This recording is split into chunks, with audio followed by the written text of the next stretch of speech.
नमस्कार, the deep dive में आपका स्वागत है। आज हम आर्टिफिशियल इंटेलिजेंस यानी एआई की दुनिया में उतर रहे हैं। हमारे पास कुछ वीडियो ट्रांसक्रिप्ट्स हैं, सरकारी योजनाओं पर लेख हैं और कुछ तकनीकी विकिपीडिया पेज भी हैं। ये सब एक प्रेजेंटेशन के लिए तैयार किए गए लगते हैं, पर हमारा मिशन इससे कहीं ज्यादा गहरा है। हम ये समझने की कोशिश करेंगे कि इस ग्लोबल एआई रेस में क्या भारत एक लीडर बनने की तैयारी कर रहा है या फिर बस दुनिया के साथ कदम मिलाने की कोशिश में लगा रहेगा। और ये एक बहुत ही जरूरी सवाल है, क्योंकि एआई अब सिर्फ एक टेक्नोलॉजी नहीं रही, ये बिजली की तरह एक फाउंडेशनल चीज बनती जा रही है। ये हर इंडस्ट्री को, हर देश को बदल रही है। ये कंप्यूटरों को सोचने, सीखने और फैसले लेने की वो ताकत देती है जो पहले आप कह सकती हैं सिर्फ इंसानों के पास थी। बिल्कुल, और ये असर आंकड़ों में दिखना शुरू भी हो गया है। एक जगह जिक्र है कि एआई दुनिया भर में ऑटोमेशन और डिजिटल ट्रांसफॉर्मेशन को एक तरह से टर्बो चार्ज कर रहा है। हाँ, और इसके दो सीधे फायदे बताए गए हैं। एक तो प्रोडक्टिविटी में जबरदस्त बढ़ोतरी और दूसरा सटीकता, है ना? बिल्कुल, मशीनें बिना थके, बिना गलती के काम कर सकती हैं। सुनने में तो ये बहुत अच्छा लगता है। हाँ, और इसी पोटेंशियल को देखते हुए भारत सरकार ने भी बड़े कदम उठाए हैं। जी, हमारे स्रोतों में भारत के इंडिया एआई मिशन का जिक्र है। सरकार का अनुमान है कि 2035 तक एआई भारतीय अर्थव्यवस्था में लगभग $1.7 ट्रिलियन का कंट्रीब्यूशन कर सकता है। 1.7 ट्रिलियन डॉलर्स? हाँ, ये एक बहुत बड़ी रकम है, करीब 142 लाख करोड़ रुपए। एक मिनट, ये आंकड़ा सुनने में बहुत बड़ा लगता है, और इसके लिए सरकार ने अगले 5 सालों में 10,300 करोड़ रुपए का बजट रखा है।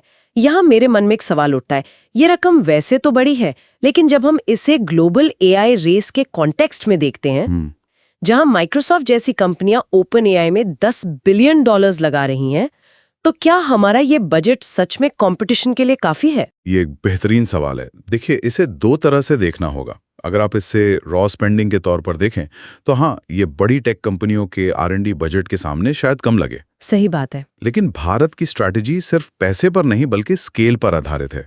मिशन का फोकस 3 चीजों पर है: कंप्यूटिंग इंफ्रास्ट्रक्चर बनाना, एआई स्टार्टअप्स को फंड करना और सबसे जरूरी, अपने खुद के मॉडल्स डेवलप करना। बिल्कुल, home grown AI models. Strategy ये नहीं है कि हम ओपन एआई या गूगल को सीधे टक्कर दें, बल्कि ये है कि हम भारत की समस्याओं को सुलझाने के लिए एआई का इस्तेमाल करें। ये एक अलग तरह की दौड़ है। अच्छा, तो ये ब्रूट फोर्स वाली लड़ाई नहीं है, बल्कि एक स्ट्रैटेजिक प्ले है।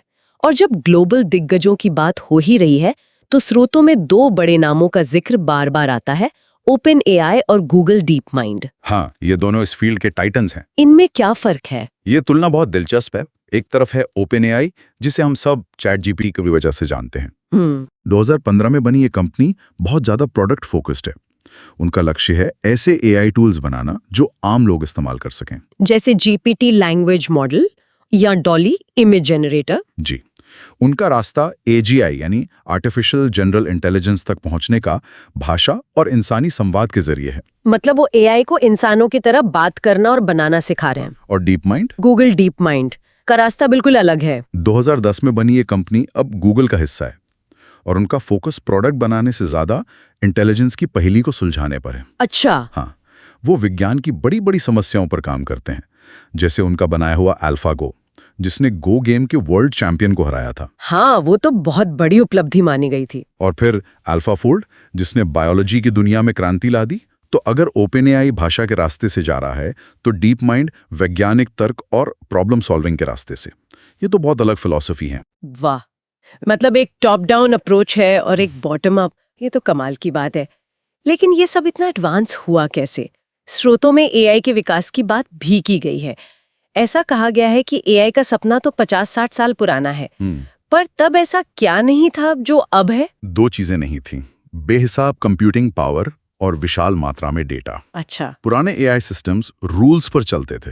आप उन्हें बताते थे कि अगर ये हो तो वो करो। लेकिन आज के एआई का आधार है डीप लर्निंग, जो न्यूरल नेटवर्क पर काम करता है। ये न्यूरल नेटवर्क, इसे थोड़ा और आसान भाषा में समझाएंगे, ये काम कैसे करता है? जरूर। सोचिए, जब आप एक चेहरा देखती है तो आप एक बार में पूरा चेहरा नहीं देखती। आपका दिमाग पहले बेसिक चीजें देखता है: लाइनें, कर्व्स, रंग। एआई का न्यूरल नेटवर्क भी यही करता है। पहली लेयर तस्वीर में सिर्फ पिक्सलों और रंगों को पहचानेगी। ओके। अगली लेयर इन पिक्सेल्स को जोड़कर किनारों और आकृतियों को समझेगी।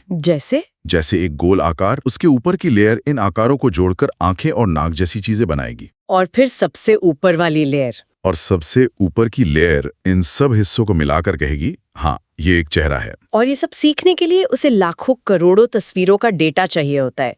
इसीलिए आज का एआई इतना डेटा हंग्री है। मतलब जितना ज्यादा डेटा उतना स्मार्ट एआई, और उसे चलाने के लिए उतनी ही ज्यादा कंप्यूटिंग पावर। और यहीं पर शायद क्वांटम कंप्यूटिंग का रोल आता है, जिसका जिक्र स्रोतों में है। ये शब्द सुनने में बहुत भारी लगता है। ये एआई और कंप्यूटिंग का भविष्य है। इसे ऐसे समझिए, मान लीजिए आपको एक नई दवा बनानी है। इसके लिए आपको लाखों केमिकल कॉम्बिनेशंस को टेस्ट करना होगा। हाँ, इसमें तो सालों लग जाएंगे। आज के सुपर कंप्यूटर को भी सालों लग सकते हैं।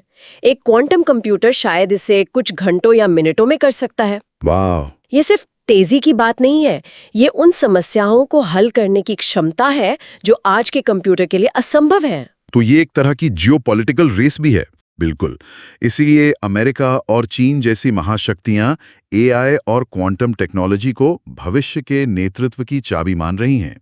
इस जियोपॉलिटिकल रेस में भारत का नेतृत्व क्या सोच रहा है? हमारे पास प्रधानमंत्री नरेंद्र मोदी के विजन पर भी कुछ जानकारी है।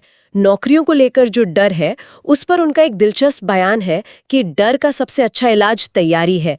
लेकिन जमीनी हकीकत में इस तैयारी का मतलब क्या है? ये एक बहुत व्यावहारिक सवाल है। स्रोत नीतिगत दृष्टिकोण पर ज्यादा ध्यान केंद्रित करते हैं।